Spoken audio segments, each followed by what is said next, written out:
आज हम आपको सुनाते हैं सूर्यदेव की अनोखी और प्रेरणादायक कथा। सूर्यदेव की कथा हिंदू धर्म में अत्यंत महत्वपूर्ण है।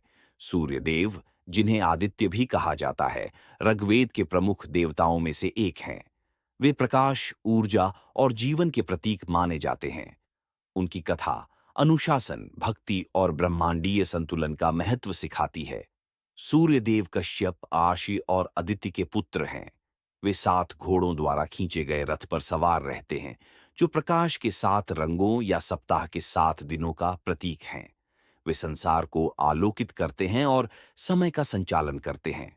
सूर्यदेव से जुड़ी एक प्रसिद्ध कथा उनकी पत्नी संजना और उनकी छाया छाया की है।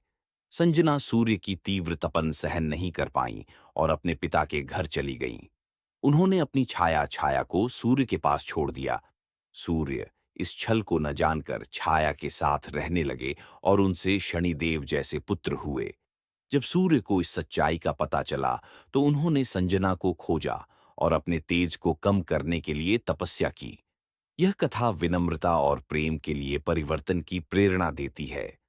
महाभारत में सूर्यदेव की महत्वपूर्ण भूमिका है। कुंती ने एक दिव्य मंत्र द्वारा सूर्य को आह्वान किया और सूर्य ने उन्हें कर्ण के रूप में पुत्र प्रदान किया। कर्ण जन्म से ही कवच और कुंडल के साथ पैदा हुए थे, जो सुरक्षा और सहनशीलता का प्रतीक है। सूर्यदेव की पूजा छठ पूजा जैसे त्योहारों में की जाती है, जहां भक्त उन्हें जीवन प्रदान करने के लिए धन्यवाद देते हैं। गायत्री मंत्र का जाप और सूर्य नमस्कार जैसे अभ्यास सूर्य को सम्मानित करने के सामान्य तरीके हैं। सूर्यदेव की कथा हमें सत्य और धर्म के मार्ग पर चलने की प्रेरणा देती है। उनके आशीर्वाद से स्वास्थ्य, ऊर्जा और सफलता प्राप्त होती है। उनका जीवन हमें सिखाता है कि प्रकाश और सत्य से जीवन को आलोकित किया जा सकता है। ये कहानी यही समाप्त होती है। आपको ये कहानी कैसी लगी और आपको इस कहानी से क्या सीखने को मिला, बताना न भूले। ऐसे ही और सुंदर कहानी के लिए हमारे साथ बने रहिए। धन्यवाद।